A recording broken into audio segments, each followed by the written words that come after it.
Minimum distance maintain చేయాలి. ఒక్క నిమిషం మించి వాసన చూసినా ప్రాణాలు పోయే ప్రమాదం ఉంది.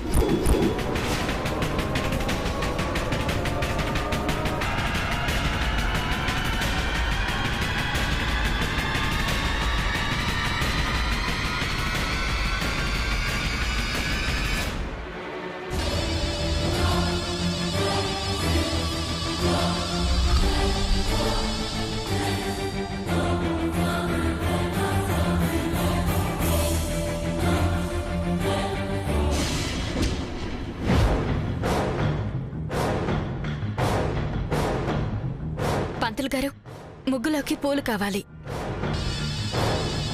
Wow, super, wonderful, beautiful. Radhika, నువ్వు బొమ్మలు ఎంత అందంగా వేస్తావో ముగ్గులు కూడా అంతే అందంగా వేస్తావు. చాలా బాగుంది. అవును, పువ్వులు అడిగావు కదూ? అదిగో అక్కడున్నాయి.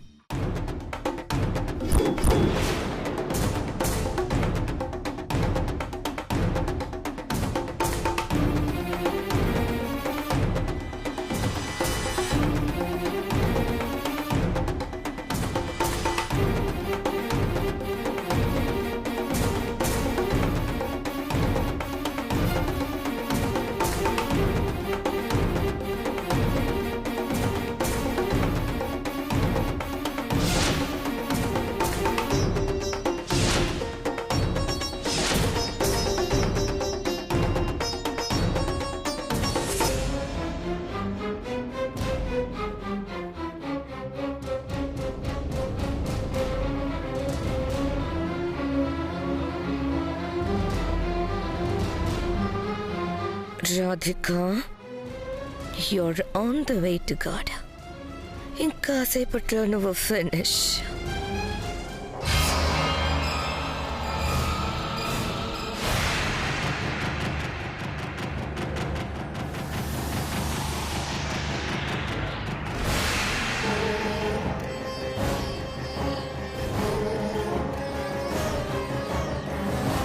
అమ్మా విశాలాక్షమ్మ తల్లి, ఆ అమ్మాయి ఆచూకీ కోసం గూడంతా వెతికి వెతికి అలసిపోయాను.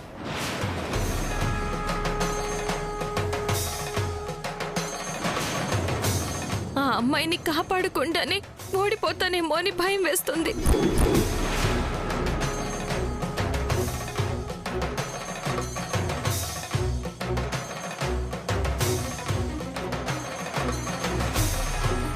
అమ్మా, ఒకవేళ ఆ అమ్మాయికి ఏమైనా ప్రాణహాని జరిగితే తెలిసి కూడా కాపాడలేకపోయాననే బాధ ప్రతి క్షణం నన్ను వెంటాడుతూనే ఉంటుందమ్మా. ఇక నీ మీదే భారం తల్లి. ఆ అమ్మాయిని కాపాడడానికి నువ్వే నాకు ఏదో ఒక దారి చూపించు.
కళ్ళు తెరవండి. కళ్ళు తెరవండి. రాధిక, అమ్మా రాధిక, అమ్మా రాధిక, ఏమైందమ్మా? ఈ పూలు తీసేయండి. ఏమండి నీళ్ళు ఇవ్వండి త్వరగా. అక్క ఇదిగోమ్మా. ఏమండి కళ్ళు తెరవండి. లేవండి, కళ్ళు తెరవండి, కళ్ళు తెరవండి.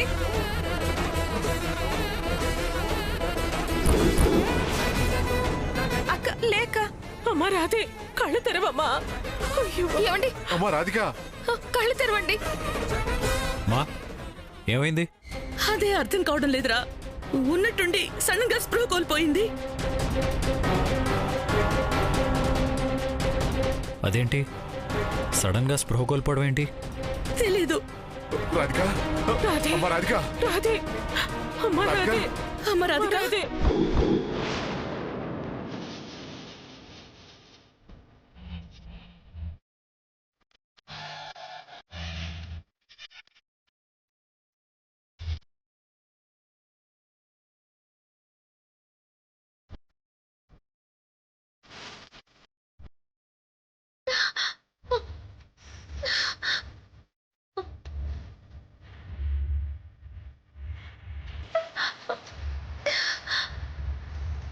ఏమండి కళ్ళు తెరవండి.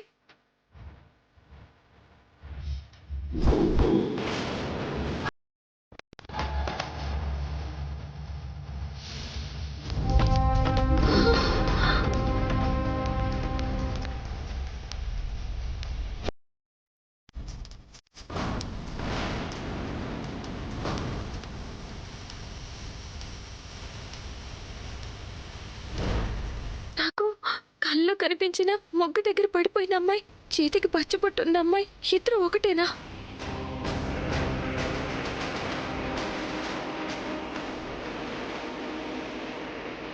ఏమండి ఏమండి పంతులు గారు కొన్ని నీళ్లు తీసుకురండి.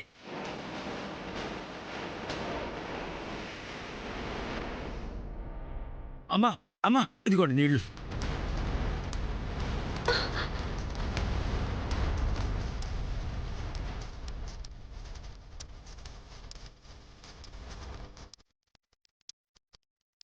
ఏమండి ఏమండి ఏమండి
కోల్పోవడానికి కారణం ఇందాక పడేసిన పువ్వులు.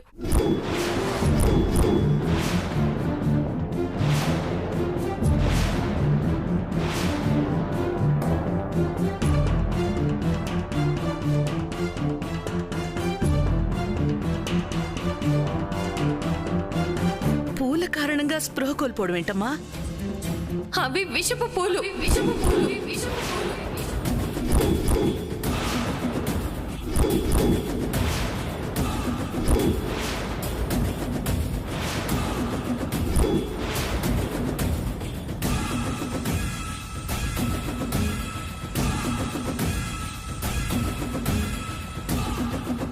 ఈ పూల గురించి దీనికి ఎలా తెలుసు? అసలు ఎవరిది? ఆ పూలల్లోంచి వచ్చే విషపు వాసన చాలా ప్రమాదం. ఒక్కొక్కసారి ప్రాణాలు పోతాయి.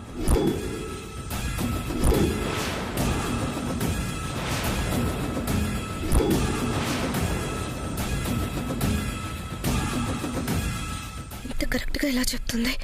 అసలు ఇది ఇక్కడికి ఎలా వచ్చింది? ఇదే విధంగా కనిపెట్టింది? ఆ ఫ్లవర్స్ ఇక్కడికి ఎవరు తీసుకొచ్చారు? రాధిక ముగ్గు వేసే ప్లేస్లో ఆ ఫ్లవర్స్ ఎందుకున్నాయి?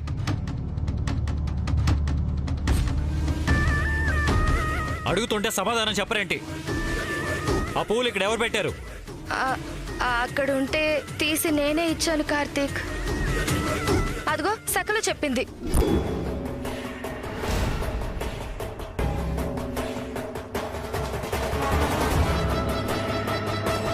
అంటే కార్తీక్ పువ్వులు అడిగింది, అక్కడున్నాయి కదా అని చూపించాను. గుడి కదా కార్తీక్, ఎంతో మంది భక్తులు పువ్వులు తీసుకొస్తారు. ఈ ఫ్లవర్స్ ఎవరు తీసుకొచ్చారో మనకెలా తెలుస్తుంది? గుడికి ఎంతో మంది పువ్వులు తెస్తారు, ఓకే. కానీ పర్టికులర్గా ఈ పువ్వులేంటి? ఈ పువ్వుల్ని ఇంతకుముందు ఎప్పుడూ చూడలేదు. పైగా పాయిజన్ ఫ్లవర్స్ అని తను చెప్తుంది కదా. రాధిక స్ప్రో కూడా కోల్పోయింది.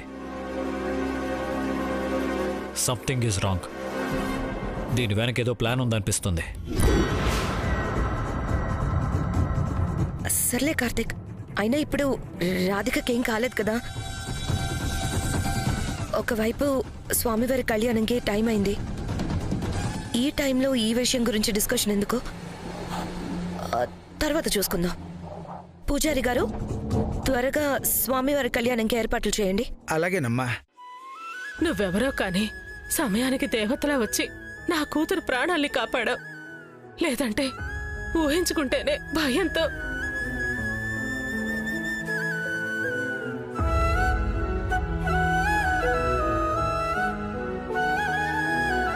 ఆ విశాలాక్షమ్మ తల్లి నాకు అప్పగించిన బాధ్యత కొంతవరకే పూర్తయింది. అసలు బాధ్యత ఈ క్షణం నుంచి మొదలవుతుంది.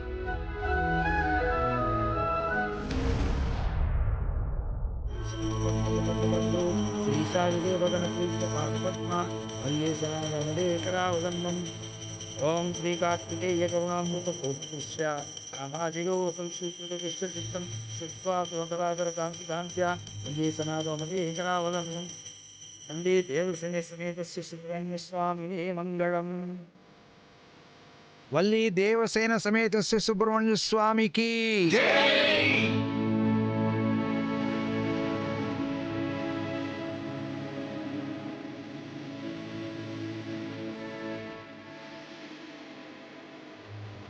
అమ్మా, స్వామివారి కళ్యాణం విన్నా కనులారా చూసినా ఎంతో పుణ్యం. అలాంటిది స్వయంగా స్వామివారి కళ్యాణం జరిపించడం అంటే అంతకంటే మహాభాగ్యం ఉంటుందా అమ్మా? ఆ మహాభాగ్యం ఇప్పుడు మనం అందరం కళ్ళారా చూడబోతున్నాం. స్వామివారి కళ్యాణ మహోత్సవంలో పాల్గొనే వాళ్ళందరూ, దంపతులందరూ ఒకవైపు, పెళ్లిగాని కన్యలందరూ ఒకవైపు కూర్చుని కళ్యాణం జరిపిస్తే ఎంతో పుణ్యం అమ్మా.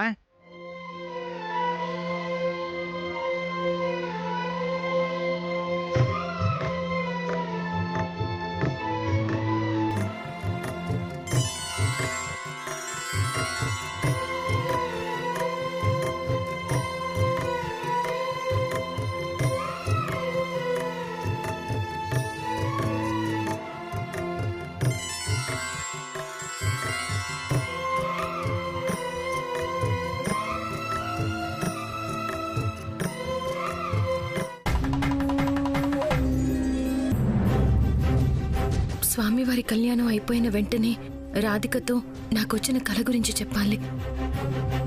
కారు గురించి, నెంబర్ ప్లేట్ గురించి తనకేమైనా తెలిసేమో వివరాలు అడిగి తెలుసుకోవాలి. ఒకవేళ ఆ కారుతో రాధికకి ఏదైనా సంబంధం ఉంటే తనకి ప్రమాదం ఉందని హెచ్చరించాలి. జాగ్రత్తగా ఉండమని చెప్పాలి.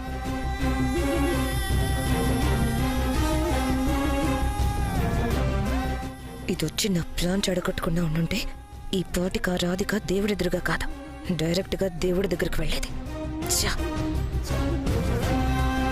పూజారి గారు, అమ్మా, మా అబ్బాయి కార్తీక్ కృష్ణ చేతుల మీదుగా కళ్యాణం జరిపించండి. అలాగేనమ్మా.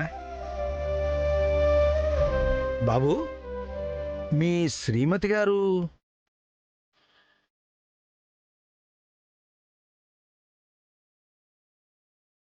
తను లేదు, దేవుడి దగ్గర ఉంది.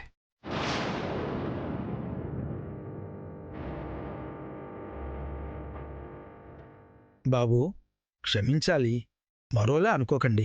ఈ కళ్యాణోత్సవంలో దంపతులు లేదంటే పెళ్లిగాని వారు మాత్రమే కూర్చోవాలి. మీ చేతుల మీదుగా స్వామివారి కళ్యాణం జరిపించడం శాస్త్రవిరుద్ధం బాబు. పూజారి గారు, మా అబ్బాయి జీవితానికి మా ఇంటికి సంబంధించి కొన్ని సమస్యలున్నాయి. ఆ సమస్యలన్నీ తీరి మా అబ్బాయి ప్రశాంతంగా ఉండాలన్నా, తిరిగి మా ఇంటికి ఎలాంటి ఆటంకాలు రాకుండా ఉండాలన్నా ఈ కళ్యాణోత్సవాన్ని ఖచ్చితంగా మా అబ్బాయి చేతుల మీదుగానే జరిపించి తీరాలి. దయచేసి మా బాధని అర్థం చేసుకుని మా వాడితో ఈ కళ్యాణం జరిపించండి.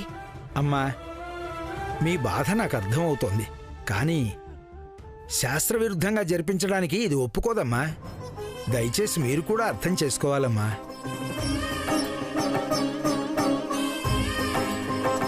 పూజారి గారు, ప్రతి ప్రశ్నకి సమాధానం ఉన్నట్టే ప్రతి సమస్యకి ఏదో ఒక పరిష్కారం దారి ఉంటాయి కదా.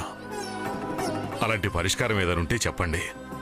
ఖచ్చితంగా మా కార్తీక్ కృష్ణతో కళ్యాణం జరిపించడానికి ఏదైనా మార్గం ఉంటే ఆలోచించండి.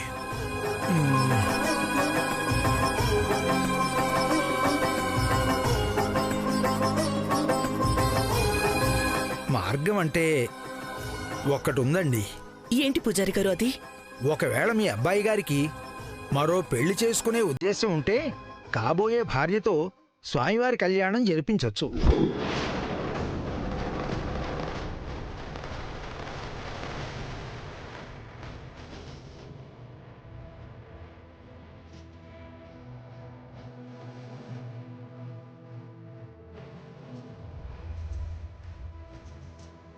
అవునే వెంకట, పూజారి గారు తన మనసులో మాట చెప్పాడా, లేదంటే మా అక్క మనసులో మాటని పూజారితో చెప్పించిందా?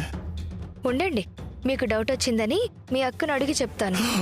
నువ్వు నోరు మూసుకుని, వాతావరణం అసలే హాట్గా ఉంది. తేడా వస్తే దోమలా మాడిపోతాను కదా. అదొక్కటే మార్గం ఉందమ్మా. ఒకవేళ మీ అబ్బాయి పెళ్లి విషయంలో మీరు ఇప్పటికే ఇలాంటి ఆలోచన చేసుంటే కాబోయే భార్యతో కలిసి మీ అబ్బాయి గారు స్వామివారి కళ్యాణం జరిపించవచ్చు.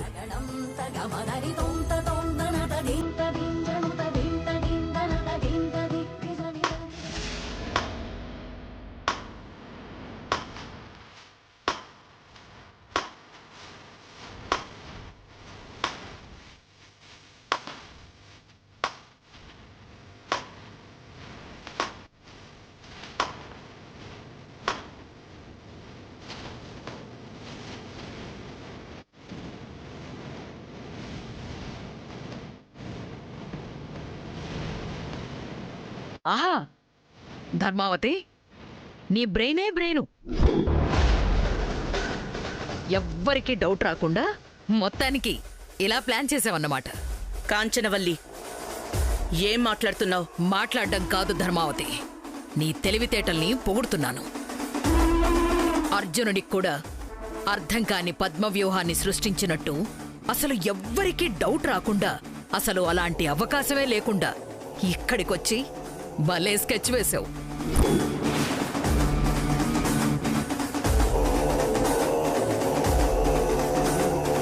పిచ్చా నీకేమైనా?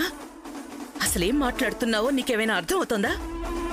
నా మాటలే కాదు ధర్మావతి, చాప కింద నీరు లాంటి నీ వ్యూహాలు, ప్రతి వ్యూహాలు కూడా అర్థమవుతున్నాయి. అంతర్వేదిలో అయితే నువ్వు నీ కొడుకు పెళ్లి కోసం చేస్తున్న ప్రయత్నాల్ని నేను అడ్డుకుంటున్నానని, అడ్డుపడుతున్నానని తెలివిగా దుకాణాన్ని ఇక్కడకు మార్చావా?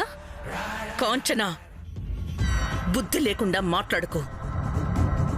ప్రతి విషయాన్ని అపార్థం చేసుకుని ఏదో ఒక విధంగా గొడవ పెట్టుకోవడం తప్ప ఆలోచించి అర్థం చేసుకోవడం తెలీదా నీకు? ఇక్కడ స్వామివారి కళ్యాణం జరిపిస్తే నా కొడుకు జీవితంలో ఏవైనా దోషాలు, ఆటంకాలుంటే తొలగిపోతాయని చెప్పారు. అందుకే నా కొడుకు చేతుల మీదుగా కళ్యాణం జరిపించాలని ఇక్కడికి తీసుకొచ్చాను. అది తెలియకుండా, తెలుసుకోకుండా నోటికొచ్చినట్టు మాట్లాడుకో. ఏంటి ఏమన్నావు? కేవలం స్వామివారి కళ్యాణం జరిపించడం కోసం మాత్రమే నీ కొడుకుని ఇక్కడికి తీసుకొచ్చావా? చెప్పాను కదా, మళ్ళీ అడుగుతావే? అర్థం కాలేదా? అర్థం కాక కాదు, నీ తెలివైన అబద్ధాల్ని మళ్ళీ విందామని. కాంచనవల్లి, మాట జారి మర్యాద పోగొట్టుకోకు. అందమైన అబద్ధాలేంటి? కాక మరేంటి? నీ కొడుకుతో స్వామివారి కళ్యాణాన్ని జరిపించాలనుకుంటున్నావా? అప్పుడు మీ కుటుంబం మాత్రమే రావాలి. మరి వీళ్ళనందరినీ ఎందుకు తీసుకొచ్చావు? నీ కొడుకు మాత్రమే స్వామివారి కళ్యాణంలో పాల్గొనేటట్టయితే మీ అబ్బాయి ఎదురుగా రాధిక ఎందుకు కూర్చొనుంది? వాళ్ళు కూడా స్వామివారి కళ్యాణం కోసమే వచ్చారు. వాళ్ళు ఇక్కడికి వస్తున్నట్టు వాళ్ళని ఇక్కడ చూసేంత వరకు మాకు తెలీదు. వద్దు, మీ మూడు పెళ్ళాలిద్దరూ కలిసి కట్టుకథలు చెప్పొద్దు. మీ అబద్ధాల్ని మాయమాటల్ని నమ్మడానికి నేనేం పిచ్చిదాన్ని కాదు. కార్తిక్కి రాధికకి పెళ్లి చెయ్యాలని చాలా తెలివిగా ప్లాన్ చేశారు. అందుకే గుళ్ళో స్వామివారి కళ్యాణోత్సవం అనే సెంటిమెంటును అడ్డం పెట్టుకుని మీ కొడుకుని ఇక్కడికి తీసుకొచ్చారు. అదే ప్లాన్ వీళ్ళకు కూడా చెప్పి కార్తిక్కి తెలియకుండా రాధికని కూడా ఇక్కడికి రప్పించారు. ఏమండి, మీరు పొరపాటు పడ్డం మాత్రమే కాదు, చాలా తప్పుగా మాట్లాడుతున్నారు కూడా.